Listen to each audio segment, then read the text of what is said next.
Selanjutnya, ketika Bapak Ibu menyasarnya, saya maunya Sinta 1 sampai Sinta 4 saja, saya tidak mau ke Sinta 5, maka bisa difilter juga. Oke. Nah, dari hasil filter tersebut, Bapak Ibu bisa cek satu persatu. Kira-kira jurnal mana, yang pertama yang harus dilihat terlebih dahulu, scope. Kira-kira jurnal mana yang skopnya paling cocok dengan Bapak Ibu, dengan penelitian Bapak Ibu. Misalnya kita ke ini ya, Jurnal Ekonomi dan Bisnis dan Akuntansi Ventura. Ini terakreditasi Sinta 2. Oke, kita lihat websitenya terlebih dahulu Bapak Ibu. Nah, kita baca deskripsi di jurnal ini. Oke. Yang pertama dari skop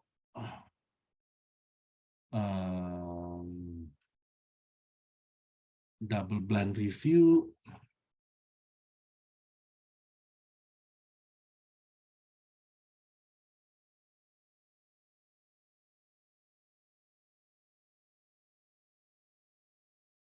Oke, ini fokus dan skop. Nah, ini adalah skop-skop yang bisa yang di-cover oleh jurnal ini Bapak Ibu.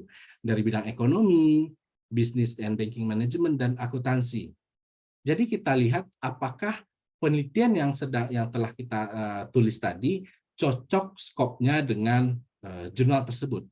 Itu yang pertama, skopnya yang dilihat terlebih dahulu. Oke.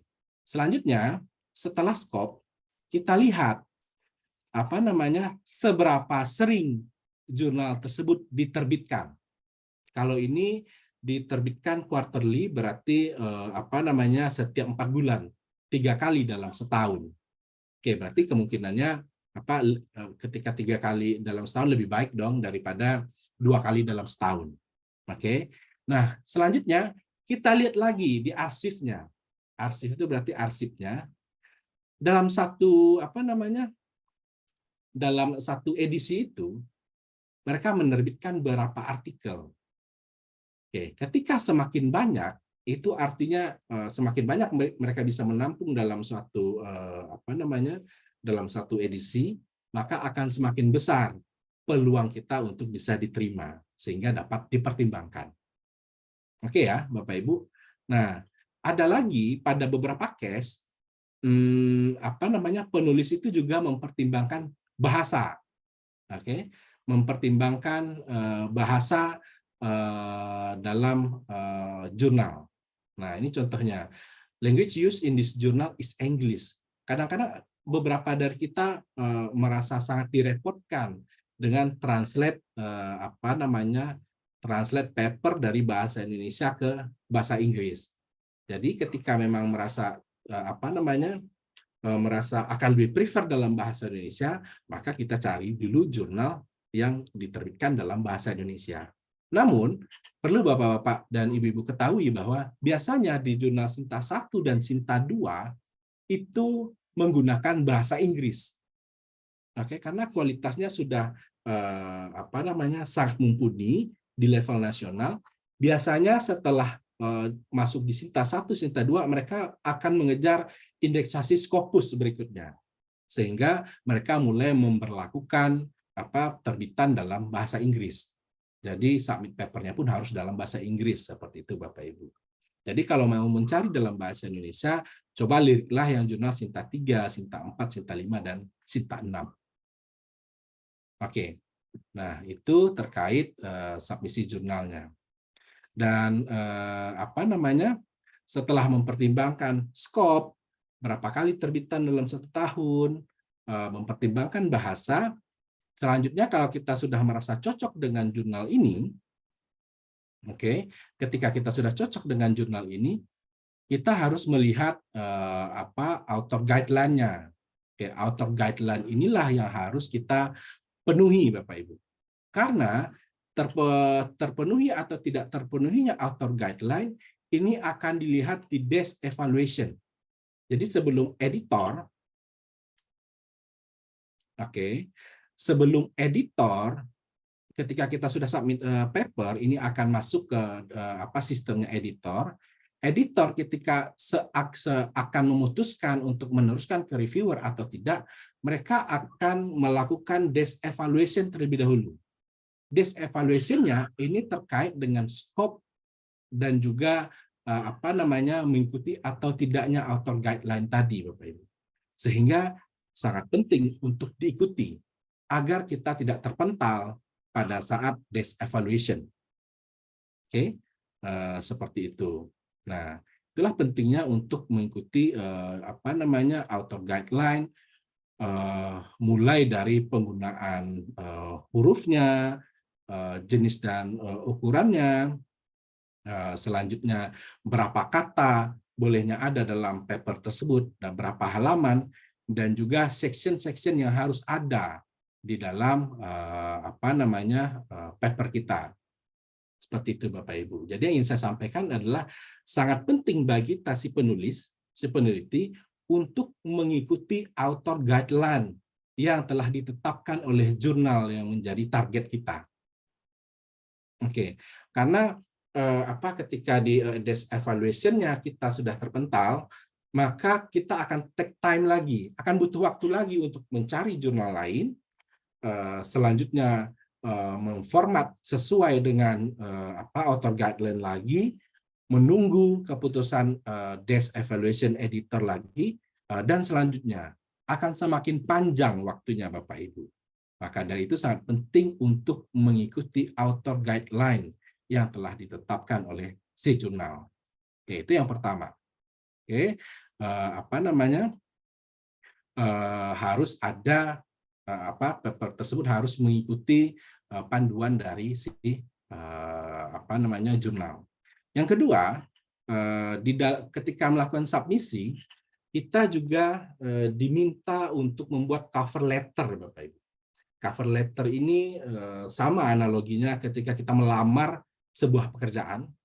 Kalau yang ini kita melamar untuk agar paper kita bisa dipublikasikan di jurnal tertentu. Jadi disampaikan, kita tujukan kepada siapa surat kita, judul paper kita apa, dan kita harus mendeklar bahwa kita harus menyampaikan bahwa paper ini tidak sedang dipublikasikan di outlet-outlet lain atau jurnal-jurnal lain. Terus ketika sudah dipublikasikan di jurnal yang kita target tersebut, tidak akan dipublikasikan di jurnal lain. Karena tidak boleh ada double submission, Bapak Ibu, dan tidak boleh ada double publication, karena tidak etis. Jadi pastikan ketika kita sedang submit satu jurnal, satu papernya sama, jangan disubmit lagi ke jurnal yang lain. Ketakutannya adalah akan ada double publication nantinya. Artikel kita dimuat di dua outlet yang berbeda, di dua jurnal yang berbeda. Itu sesuatu yang tidak etis. Sampai di sini ada yang ingin ditanyakan? Fadel, ada yang ingin dibahas dulu, Fadel?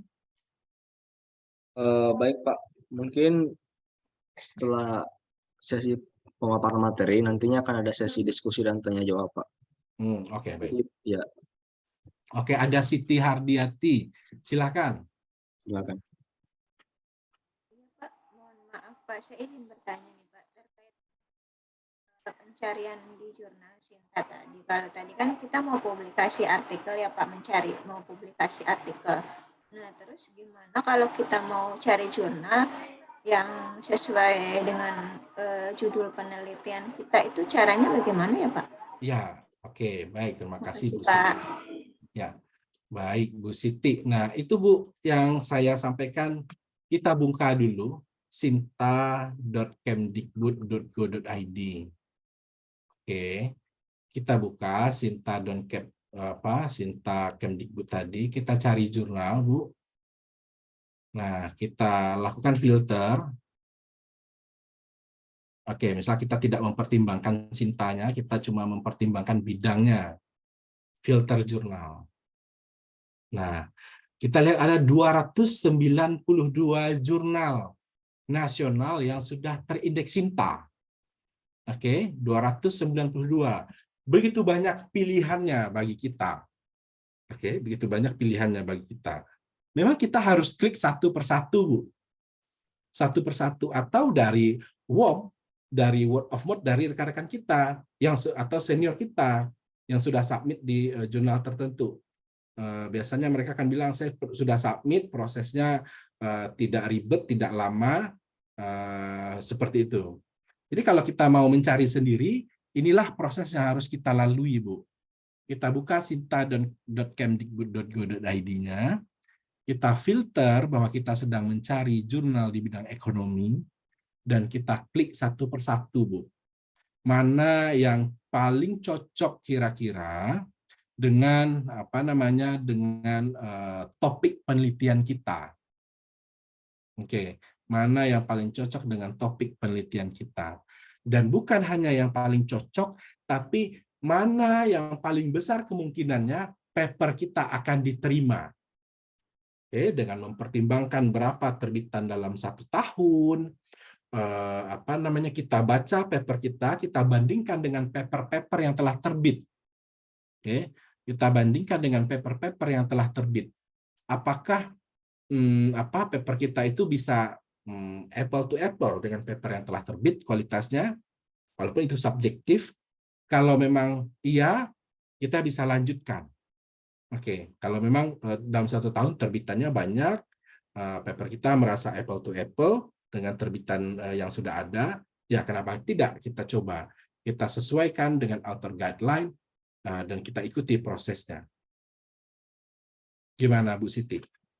Kalau misalkan kita mau mencari, misalkan penelitian kita judulnya salah satu variabelnya kompetensi sumber daya manusia nih, Pak.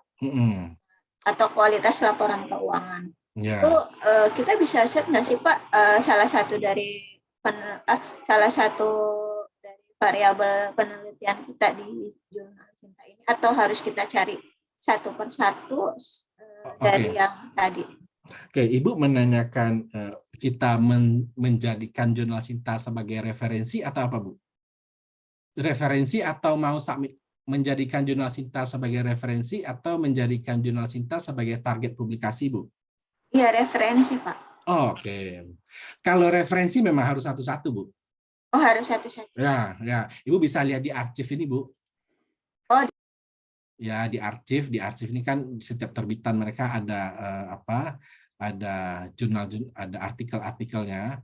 Nah, dilihat satu-satu mana yang paling relevan untuk kita, Bu. Oke, nanti saya kalau untuk jurnal yang terindeks Scopus, nanti saya akan ada caranya, Bu. Oh ya, siapa? Oke, nanti saya akan jelaskan lebih baik. Ya. Kalau di Sinta, memang kita harus cari satu persatu.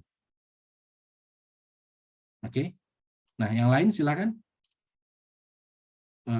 Silakan, Mas Fadel, bisa kita lanjutkan? Bisa, Pak. Bisa dilanjutkan dulu, Pak. Oke, dilanjutkan dulu ya. Nah, itu tadi Bapak Ibu, hal yang harus kita hindari ketika publikasi artikel ilmiah adalah kita tidak boleh untuk tidak mengikuti guideline for author, karena ini akan menjadi saringan pertama ketika proses publikasi kita akan diteruskan tahapannya. Itu yang pertama. Dan yang kedua adalah indeks similarity-nya. Oke. Tidak boleh ada indikasi plagiarisme, Bapak Ibu. Tidak boleh indikasi adanya plagiarisme. Plagiarisme itu artinya kesamaan kata-kata yang kita gunakan di dalam paper kita dengan kata-kata yang ada di cloud, dengan yang ada di simpelnya ada di Google, seperti itu. Nah, caranya bagaimana si editor mencek? Mereka akan melakukan cek similarity dengan menggunakan software-software tertentu seperti Turnitin atau Authenticate. Yang paling umum digunakan adalah Authenticate. Oke. Nah, pada beberapa masing-masing jurnal itu memiliki batasan-batasan tertentu. Berapa minimal similarity index-nya? Ada yang minimalnya 20%, ada yang minimalnya 25%, Bapak Ibu. Nah, jadi ketika dilakukan Turnitin, angkanya masih di atas 25% atau di atas 20%, maka kita harus kita harus memparaphrase lagi kalimat-kalimat yang sama. Saya lihatkan contohnya. Ini adalah Turnitin, Bapak Ibu. Ini adalah aplikasinya. Yang pertama yang ingin saya sampaikan adalah ketika Bapak Ibu mau submit di Turnitin, kalau tidak ada aksesnya, bisa saja menggunakan akses di pusat studi masing-masing atau berbayar di Shopee atau Tokopedia, biasanya 5.000 atau 10.000 untuk setiap ceknya. Tolong dipastikan terlebih dahulu bahwa opsi yang dipilih adalah no repository. Oke, jadi ketika submit paper harus pilihannya itu no repository. Karena ketika pilihnya adalah standar paper repository, dampaknya pada pengecekan kedua similarity-nya langsung 100%. Ya, kenapa? Karena paper yang kita submit di kesempatan yang pertama itu tersimpan di cloud, Bapak Ibu. Sehingga pada kesempatan yang kedua dicek lagi di Turnitin, similarity-nya langsung 100%. Seperti itu. Jadi untuk menghindari hal tersebut, pilihlah opsi no repository atau ingatkan kepada petugasnya atau si pemberi jasanya untuk cek Turnitin-nya yang no repository. Oke. Nah, kita lihat.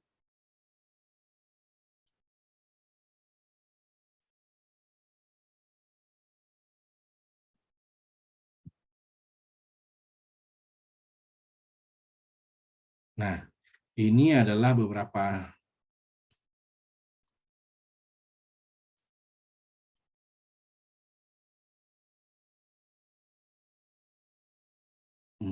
punya saya. Oke.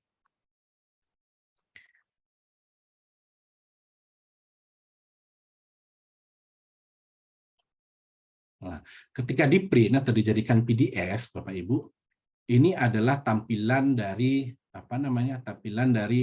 Turnitin-nya. Kurang lebih seperti ini. Oke, ini 25% similarity-nya. Nah, yang diwarnai-warnai inilah yang menunjukkan kesamaan kalimat atau kata kita dengan yang ada di internet, dengan yang ada di Google. Maka yang kalimat atau kata-kata inilah yang harus kita paraphrase untuk menurunkan similarity index-nya.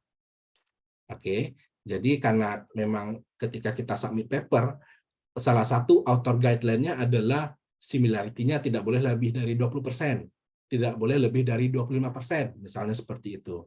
Maka sebelum submit kita harus melakukan cek similarity secara mandiri terlebih dahulu. Oke, kita cek secara mandiri, kita pastikan sudah di angka 20%, baru kita berani untuk submit. Karena kalau sudah sampai di tangan editor nanti, ternyata lebih dari 20%, lebih dari 25%, maka kita sudah gagal di desk evaluation.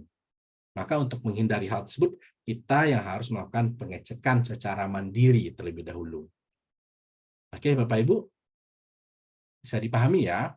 Nah, jadi alternatifnya apa? Kita lakukan paraphrase untuk kalimat-kalimat yang ditandai oleh Turnitin tadi.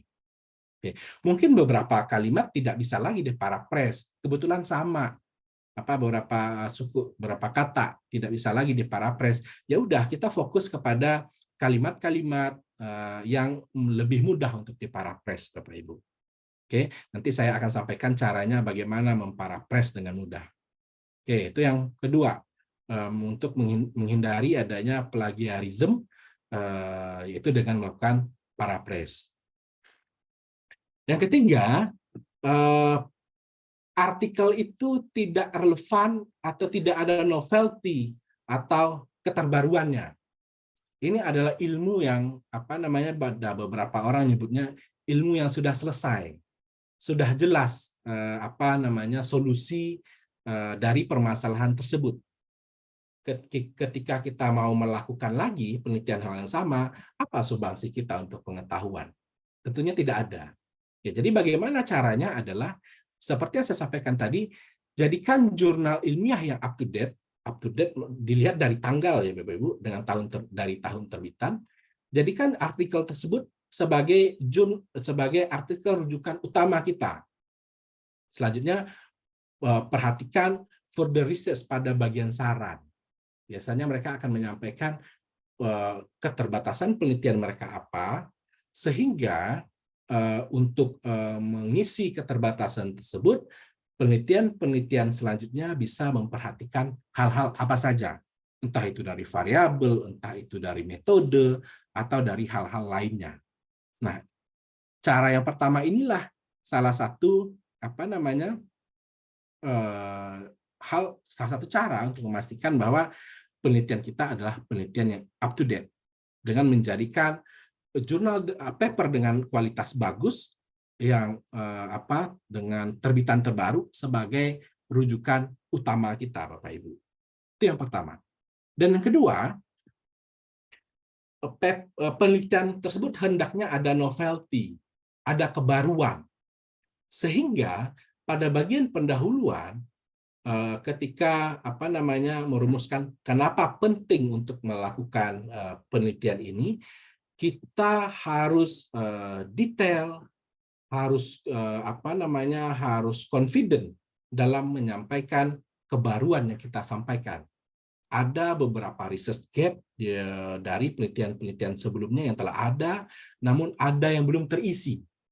Oke, maka penelitian kita ingin mengisi hal tersebut. Itulah kebaruan yang ingin kita berikan, seperti itu. Jadi untuk kita harus memastikan yang pertama topik kita relevan, dan yang kedua ada kebaruan, ada novelty yang kita bawa di penelitian kita, Bapak Ibu. Oke, itu hal selanjutnya. Pertama tadi adalah kita harus ikut author guideline. Yang kedua adalah tidak ada indikasi plagiarism, dan yang ketiga paper penelitian kita itu harus up to date dan ada kebaruannya. Oke, selanjutnya hal ini juga pasti akan ada di author guideline adalah mengenai daftar pustaka. Oke, mereka akan meminta kita untuk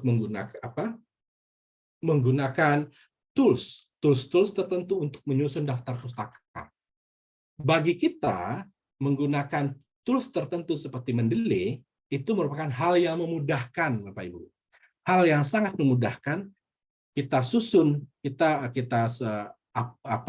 upload semua paper kita yang kita gunakan sebagai rujukan di Mendeley. Selanjutnya kita bisa mensitasi secara otomatis dan juga dapat menyusun daftar pustaka secara otomatis nantinya. Oke, jadi ini adalah sesuatu yang memudahkan kita sebagai peneliti. Oke, Bapak Ibu. Nah, jadi ada 4 hal yang harus kita hindari dari mengikuti guideline, plagiarism, masalah kebaruan dan juga novelty. Dan selanjutnya adalah penyusunan daftar pustaka. Nah, itu. Nah, berhubungan dengan bahasa Inggris tadi, Bapak Ibu. Beberapa paper itu, beberapa jurnal itu mensyaratkan bahasanya yang digunakan adalah bahasa Inggris. Oke, bahasa yang digunakan adalah bahasa Inggris. Jadi daripada kita memilih jurnal dengan ranking yang lebih buruk, yang lebih ke bawah, coba kita usahakan dulu bahasa Inggrisnya. Pertama, begitu banyak pilihan translate. Oke, begitu banyak pilihan translate, Bapak Ibu ya. Nah, bisa dari Google Translate atau juga menu di Microsoft Word. Sebatas yang saya tahu, penggunaan menu di Microsoft Word itu bahasa Inggrisnya lebih soft, Bapak Ibu.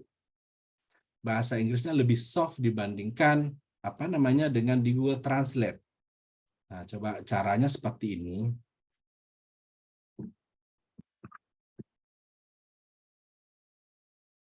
Nah, di bagian review itu ada language dan ada translate. Oke. Ini ya cara yang biasa saya lakukan. Nah, bahasa Inggrisnya akan lebih soft dibandingkan dengan di Google Translate. Jadi bisa menjadi alternatif Bapak Ibu, selain menggunakan Google Translate, juga bisa menggunakan menu di Microsoft Word tadi. Caranya dengan bagian review, language, translate, dan translate selection, dan ditranslate ke bahasa Inggris dari bahasa Indonesia. Itu yang pertama. Selanjutnya, untuk memperkuat bahasa Inggris kita, kualitasnya saya menggunakan Grammarly juga. Nah, Grammarly ini kalau bisa sharing di antara teman sekelas, atau bisa juga biasanya di Shopee itu mereka ada langganan bulanan, Bapak Ibu, 50.000 per bulan seperti itu. Saya rasa itu akan lebih efisien dari segi biaya. Terus yang ketiga, ini berhubungan dengan isu similarity tadi. Yang biasa saya gunakan adalah saya menggunakan Quillbot. Oke, Quillbot. Quillbot ini adalah aplikasi untuk paraphrase. Jadi mana yang kalimatnya similar dengan sumber yang ada di internet, itu kita copy paste, habis itu kita paraphrase menggunakan Quillbot. Oke. Ini harusnya biasanya berlangganan ini kalau yang premium. Kalau tidak premium, pilihan paraphrase-nya menjadi sangat terbatas. Atau ini juga ada di Shopee, biasanya 20.000 atau 30.000 sebulan seperti itu. Untuk biaya langganan, Bapak Ibu. Atau ketika kita menarget jurnal yang lebih bagus, mereka biasanya akan meminta untuk proofread bahasa Inggris. Ini biasanya di jurnal-jurnal yang terindeks Scopus. Mereka akan meminta proofread, Bapak Ibu. Jadi kita lakukan proofread secara profesional, dengan pihak-pihak yang memang menyediakan jasa proofread ini. Ini in case Bapak Ibu menargetkan jurnal Scopus. Tapi kalau jurnal Sinta, saya rasa masalah proofread ini bukan isu. Ketika sudah menggunakan Google Translate, Grammarly, dan Quillbot, apabila dalam bahasa Inggris ya, saya rasa ini sudah cukup sudah cukup cocok lah untuk jurnal-jurnal yang terindeks Sinta, Bapak Ibu. Oke, sampai di situ dulu. Kita buka sesi tanya jawab. Silahkan, Fadel. Baik, Pak Aidil, terima kasih atas penjelasannya dan juga atas panduannya mengenai publikasi jurnal di Sinta. Baik, selanjutnya Bapak, Ibu, dan rekan-rekan sekalian, kita akan memasuki sesi diskusi dan juga tanya jawab tentunya. Jika Bapak, Ibu, dan rekan-rekan sekalian masih abu-abu mengenai publikasi jurnal di Sinta, ataupun ingin menanyakan mengenai tugas, bisa langsung ditanyakan sekarang ya, Bapak, Ibu, dan rekan-rekan sekalian. Silakan jika ada pertanyaan, Bapak, Ibu.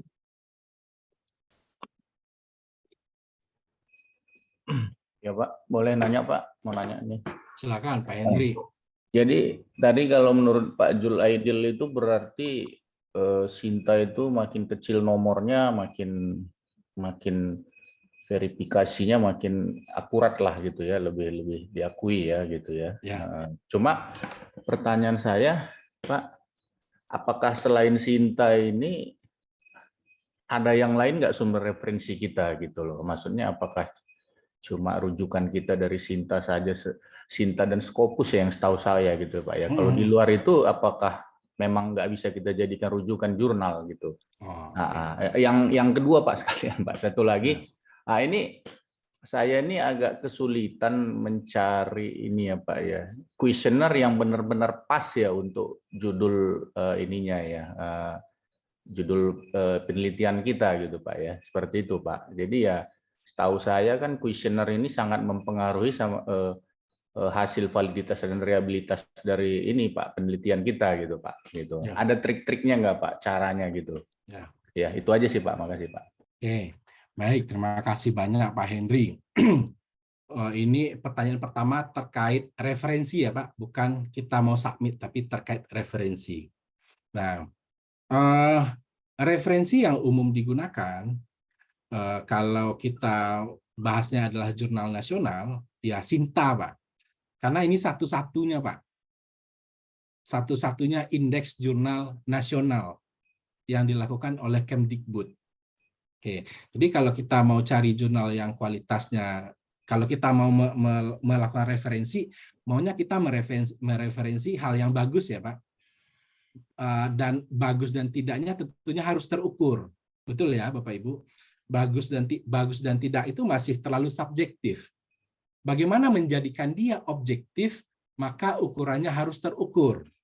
Bagaimana melihat terukur atau tidaknya dari jurnal itu di nasional dilihat dari indeksasinya tadi.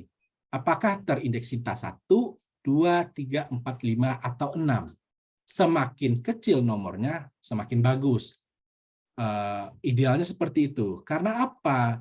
Karena mereka memenuhi lebih banyak poin dibandingkan jurnal yang terindeks SINTA 1 atau 2, mereka lebih banyak memenuhi poin-poin dalam publikasi yang baik seperti itu.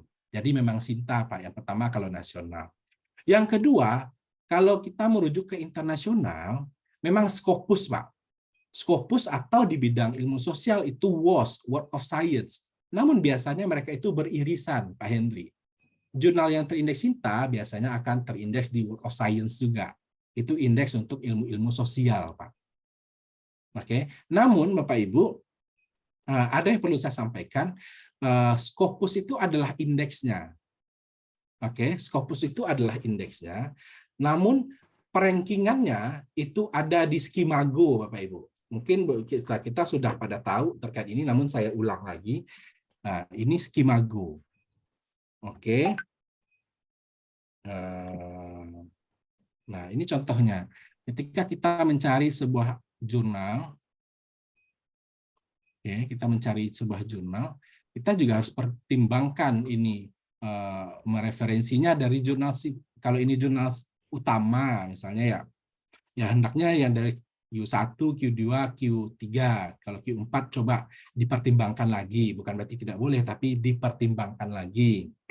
Nah, kita bisa melihat rankingnya dari sini. Begitu juga ketika kita akan submisi.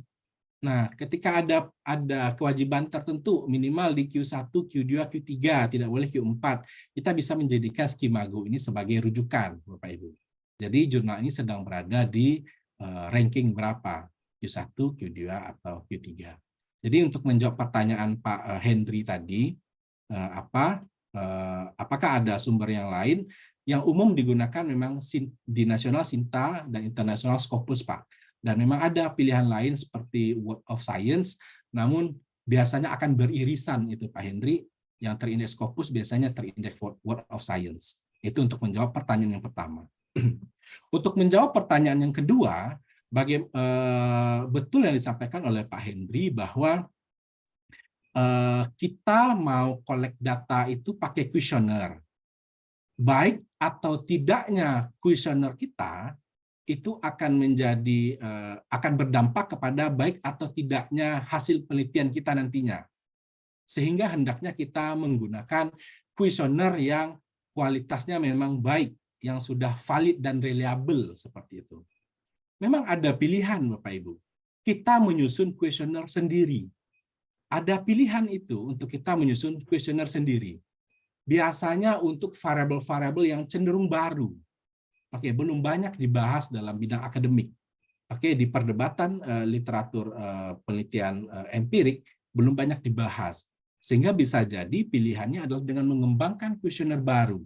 Dengan masukan dari penelitian-penelitian sebelumnya, hendaknya ketika mengukur variabel A, dimensi dan indikatornya apa saja. Itu yang kita kembangkan.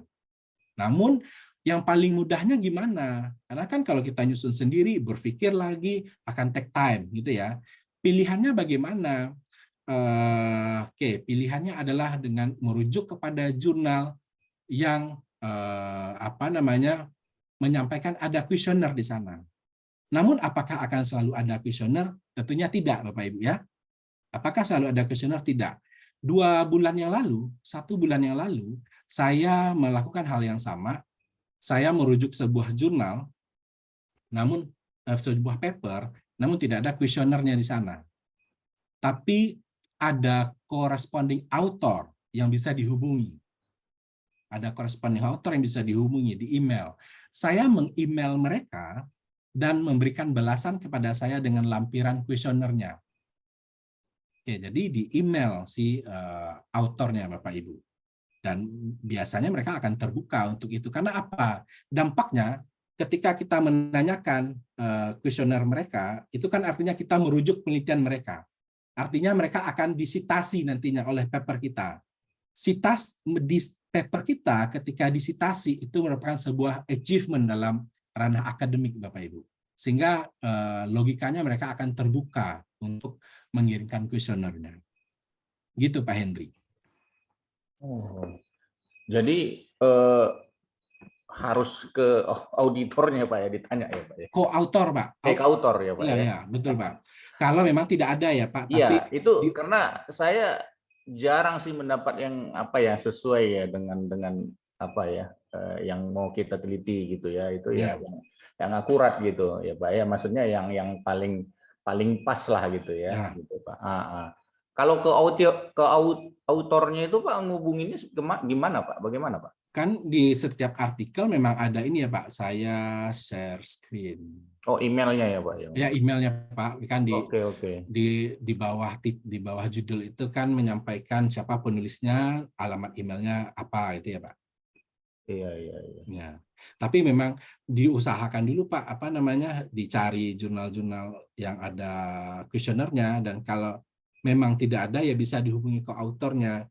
Seperti Pak Hendri bilang, sangat sulit untuk mencari yang cocok dengan penelitian kita. Iya. Ibarat mencari jarum di dalam jerami ya Pak, sulit sekali. Betul. Memang sulit sekali. Nah itulah salah satu tantangannya Pak. Iya. Kalau memang tidak ketemu ya mau tidak mau kita email ke autornya Pak. Oke Pak. Ya. Oke, makasih Pak. Ya. Sama-sama Pak Hendri. Silakan Bapak Ibu yang lain. Baik, ini ada yang menanya lagi Pak dari Bu Siti Hardiati. Indah, silakan Bu. Silakan Bu Siti. Silakan Bu Siti. Terkait dengan tadi yang aplikasi Quillbot itu, berarti kita bisa copy paste, misalkan kita kan sudah cek turnitin ini Pak, ternyata lebih dari 20%. Nah, hasil turnitin itu untuk memparafrase kita bisa pakai aplikasi itu maksudnya ya Pak? Betul. Tanpa harus kita memparafrase sendiri. Iya, kan capek ya Bu. Sendiri itu capek Bu. Apalagi ya kita bukan native speaker-nya ya Bu. Kita butuh berpikir ulang untuk memparaphrase pekerjaan yang berat lah kalau bagi saya ya. Nah, contohnya mana tadi? Turnitin. Nah, Bu Siti sudah bisa lihat share screen saya, Bu? Sudah, Pak, sudah. Ini lagi Turnitin yang terbuka ya, Bu?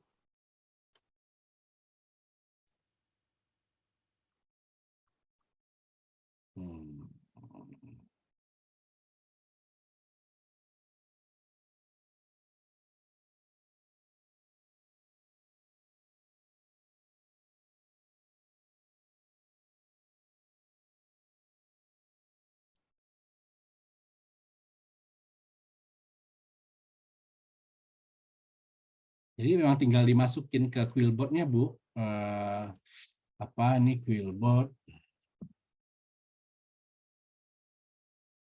Nah, kalau dia nggak premium, terbatas kalimatnya, Bu. Jadi memang enaknya sih dibeli yang premiumnya, biasanya ada di Shopee tuh, Bu. Nanti dia akan memparaphrase sendiri, Bu. Seperti ini. Terus ada pilihan-pilihan, misalnya kita di ranah akademik ya, kecenderungan bahasanya adalah bahasa formal. Nah, bisa diklik nanti formalnya. Kalau ini berlangganan, bisa kalau ini premium, yang pilihan formalnya bisa kebuka ini, Bu. Begitu, Bu Siti. Berarti ini download ya Pak, download aplikasi, terus nanti kita daftar, Ya. bayar per bulan berapa gitu ya Pak ya? Ya, bukan download aplikasi, ini buka website aja sih, Bu. Oh, buka website. Ah.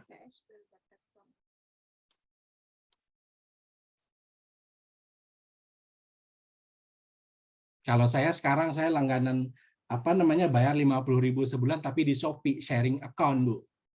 Dibandingkan kalau beli sendiri 300.000 atau berapa gitu. Akan ya lebih mudah lah kalau daripada para press satu kalimat, Bu. Iya, betul Pak. Ini disertasi saya sekarang dalam bahasa Inggris, Bu. Ini sharing untuk rekan-rekan. Disertasi saya sekarang dalam bahasa Inggris sudah masuk 40 atau 45 halaman, dan saya menyusunnya dengan cara yang tadi, dengan cara yang translate pakai Google Word, pakai Word. Selanjutnya saya masukkan ke Grammarly. Setelah Grammarly saya pakai Quillbot untuk para press, biar tata bahasanya juga diperbaiki, susunan kalimatnya juga lebih variatif lah kalau pakai Quillbot itu. Nah, saya masukkan bagian salah satu bagiannya ke jurnal Scopus dan sudah accepted di jurnal Q3. Jadi bahasanya tidak isu lagi, Bu. Ya. Baik. Terima kasih banyak Pak atas Pak, mau tanya. Ya, sama-sama Bu Siti, silakan Bu Hilderia. Kalau tadi jurnal kita diterima, bisa aja sampai menunggu 2 tahun gitu ya Pak ya?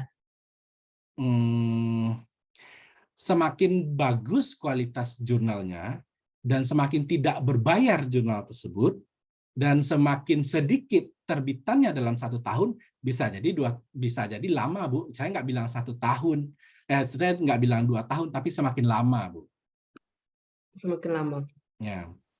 Terus kalau misalnya jurnal kita tidak diterima, itu juga kita harus menunggu lama juga ya? Atau sudah ada tanda-tanda mereka langsung gitu, mereka kasih? Nah, oke, Bu. Seperti yang saya sampaikan tadi, prosesnya itu kan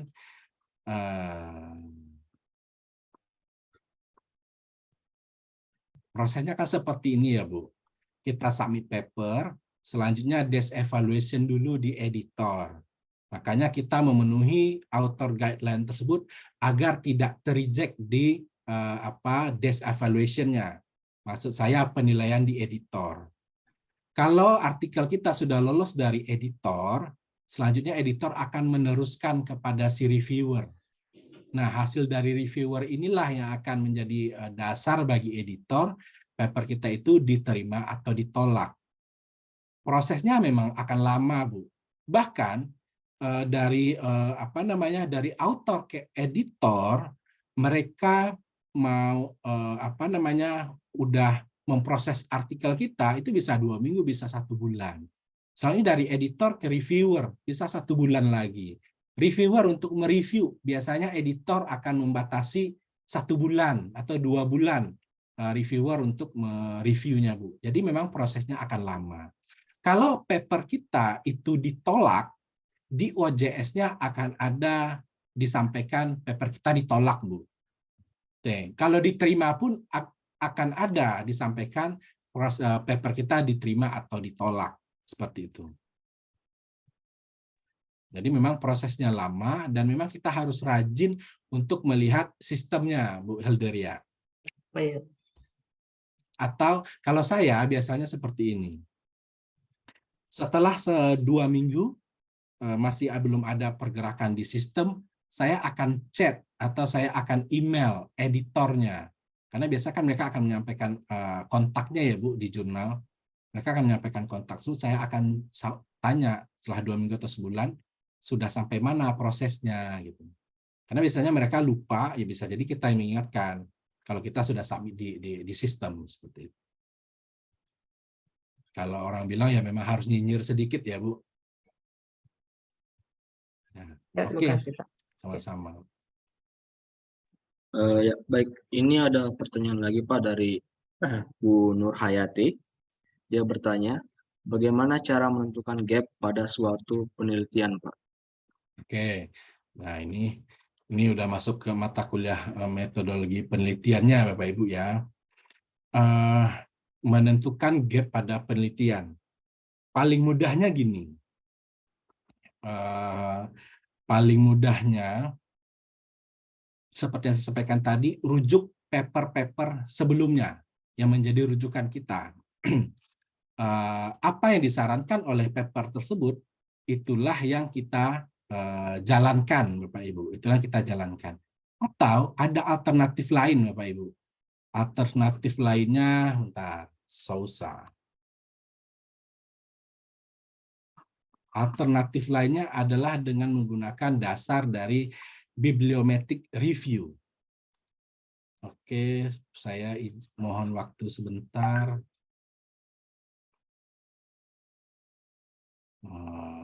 Cryptocurrency.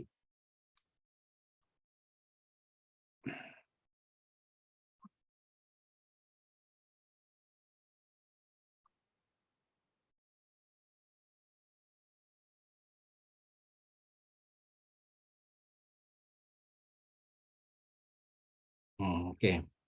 Ada yang paper itu namanya bibliometric review, Bapak Ibu, atau systematic literature review. Itu adalah publikasi jurnal, namun mereka tidak ada regresi di dalamnya, tidak ada sampel S, bukan paper-paper yang kita baca seperti biasa. Namun, ntar ya, biar lebih real.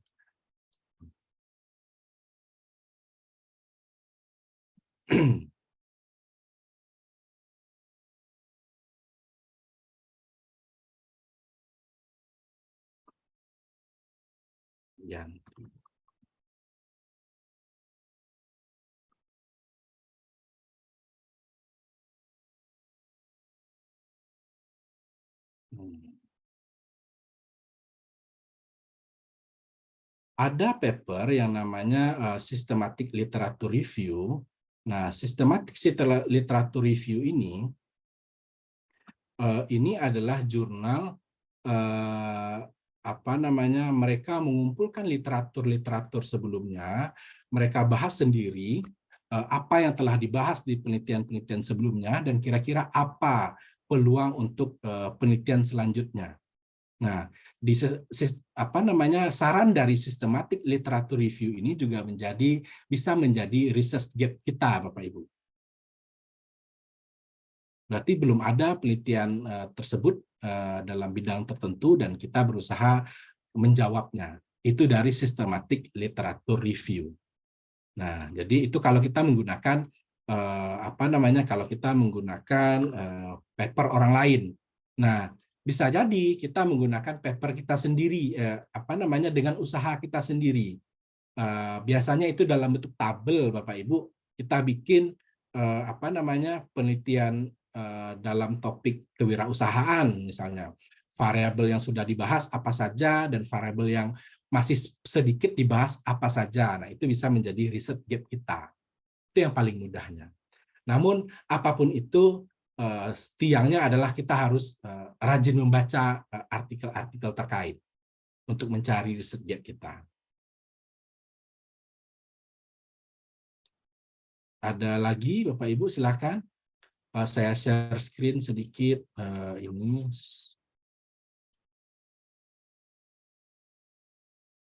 Nah, ini salah satu paper acuan saya di disertasi saya.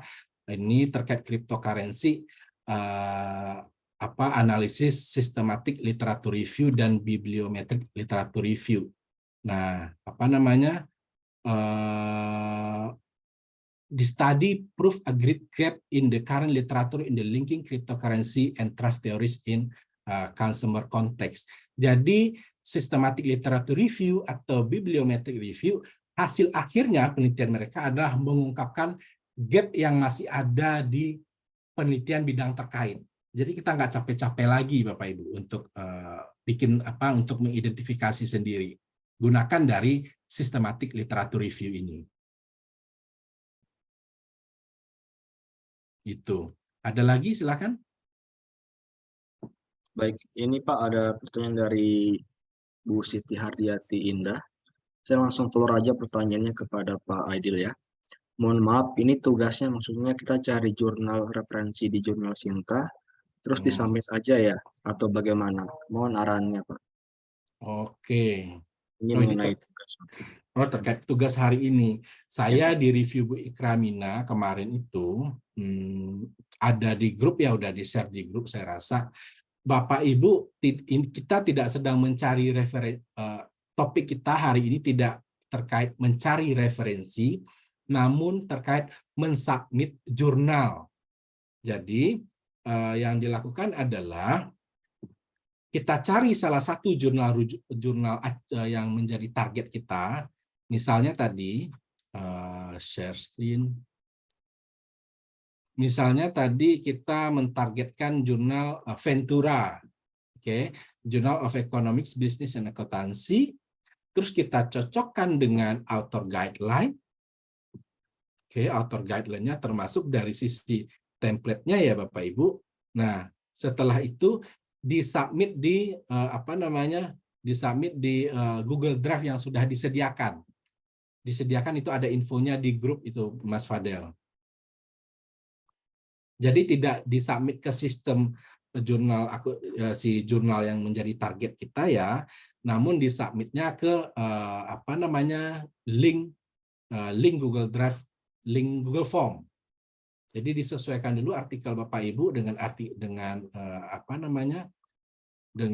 template tertentu, nanti disubmit ke sana. Nah, kan belum semuanya selesai tesis atau skripsinya. Bisa dengan menggunakan ini. Arahannya kemarin menggunakan paper dari mata kuliah sebelumnya, entah itu riset bisnis atau metodologi penelitian. Seperti itu. Ada lagi, silakan.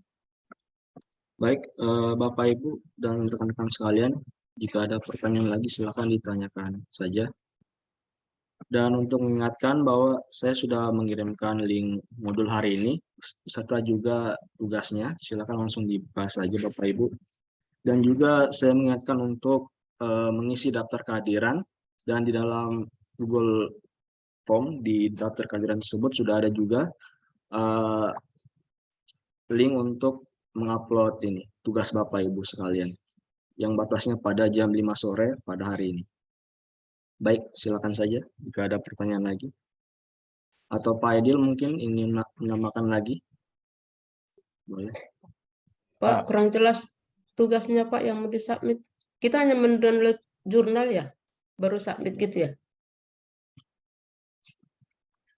Oh, gimana Bu? Bukan Bu.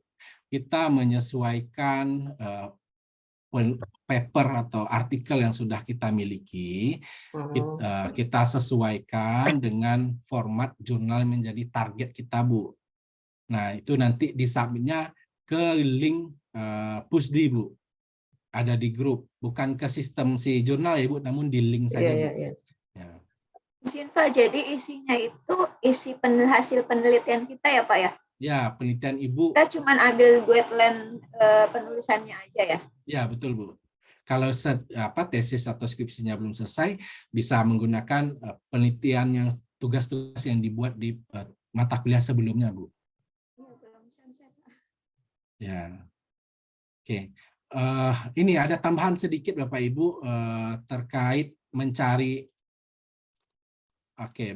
jurnal yang terindeks Scopus ya. Kalau tadi Sinta untuk target publikasi, sedikit saya tambahkan bagaimana mencari jurnal terindeks Scopus menjadi referensi kita.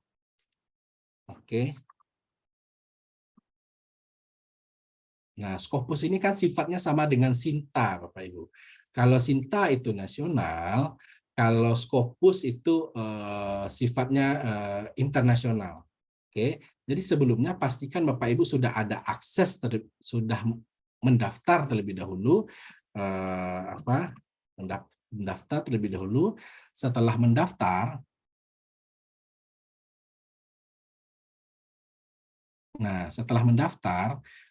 ini kita bisa mencari jurnal-jurnal ini. Pilihan paling mudahnya adalah mencari di artikel title, abstrak, atau keyword. Artinya, kata-kata yang kita masukkan itu akan ada di abstrak, atau di judul, atau di keyword. Nah, caranya adalah dengan melakukan kutipan terlebih dahulu, Bapak Ibu. Misalnya ini, saya sedang melakukan penelitian terkait cryptocurrency. Kripto. Terus ada N di sana.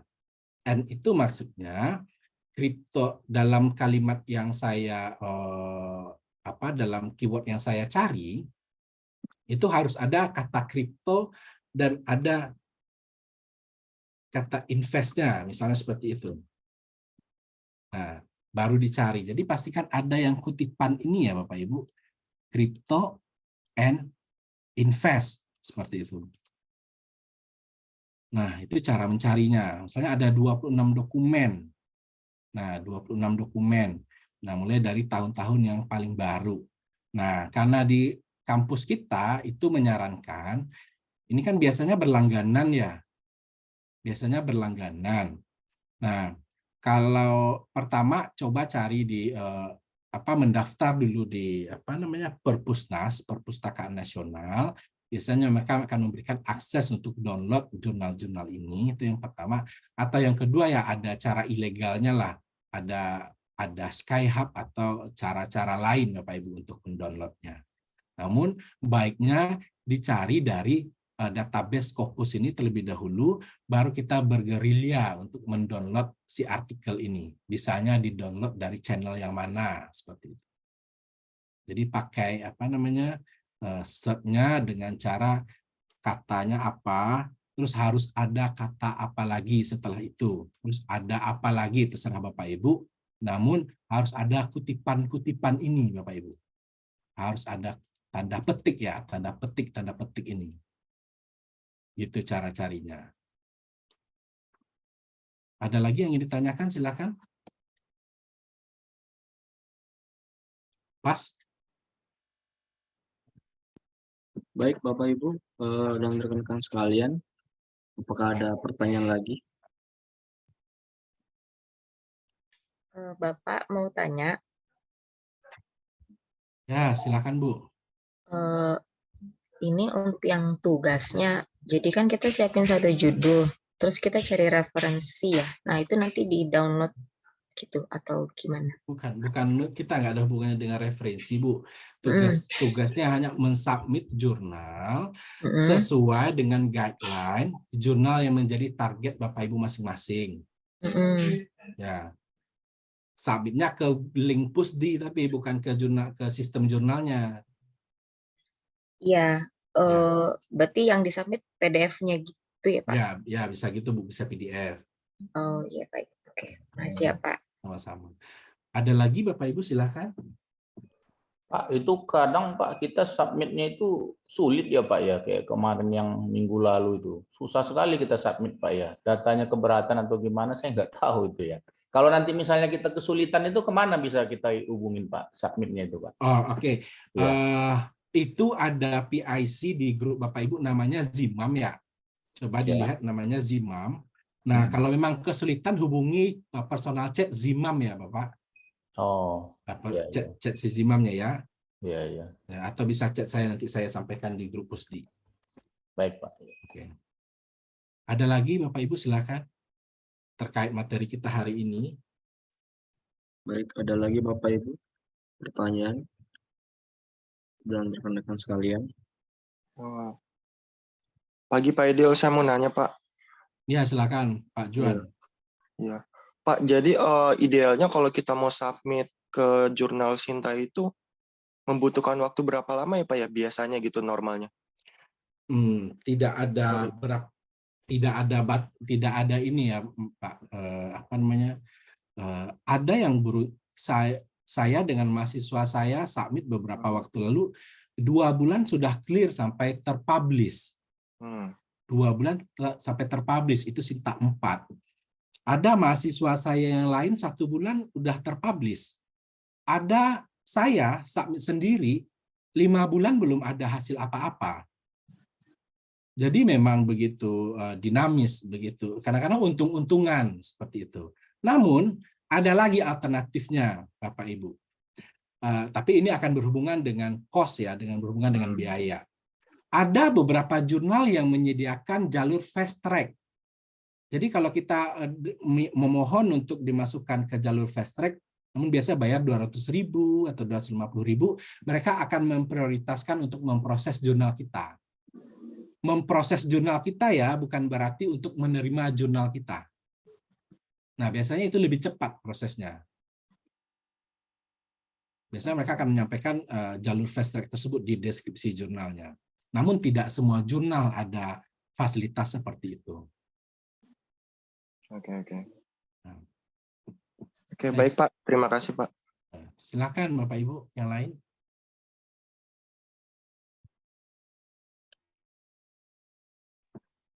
Baik, apakah masih ada pertanyaan Bapak Ibu dan rekan-rekan sekalian? Baik, sekedar mengingatkan Bapak Ibu dan rekan-rekan sekalian untuk mengisi link absensi yang saya sudah kirimkan di grup WA beserta juga di link chat Zoom ini. Baik, kalau tidak ada pertanyaan lagi, mungkin saya akan mengambil dokumentasi ya Pak Aidil. Oke, silakan Mas. Dimohon untuk para Bapak Ibu dan juga rekan-rekan sekalian untuk mengaktifkan kameranya untuk sesi dokumentasi.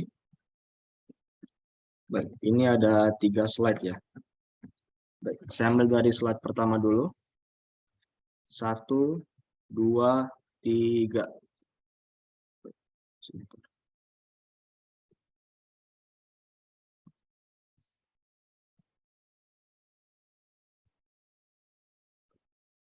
Baik, slide kedua. 1, 2, 3.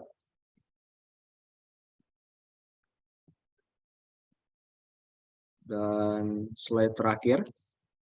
1, 2, 3.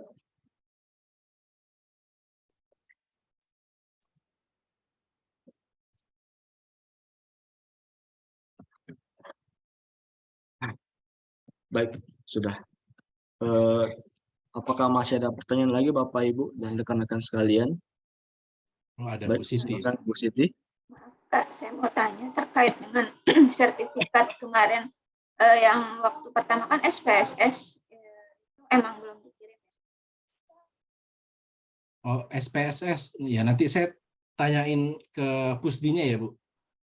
Ya, Oh, yang SPSS sama yang ini berarti dapat 2 atau emang jadi 1 ya Pak? Nah, itu dari panitianya nanti saya tanyakan. Saya minta mereka menyampaikan di grup ya, Bu. Oh ya, siapa? Pak, karena saya sih belum terima Pak. Ya, oke. Kasih ya Pak. Baik. Ada lagi Bapak Ibu, silakan.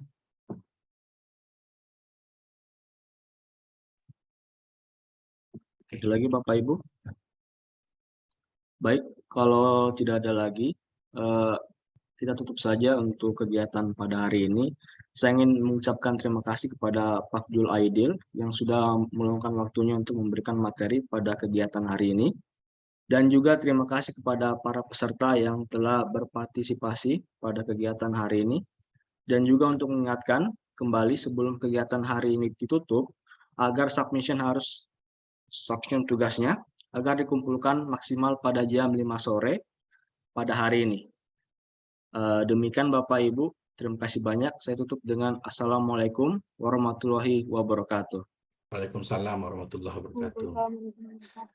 Baik, terima kasih banyak Bapak Ibu. Sukses untuk skripsi dan tesisnya.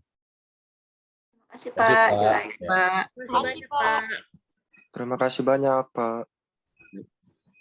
Sudah boleh live Bapak Ibu. Terima kasih banyak.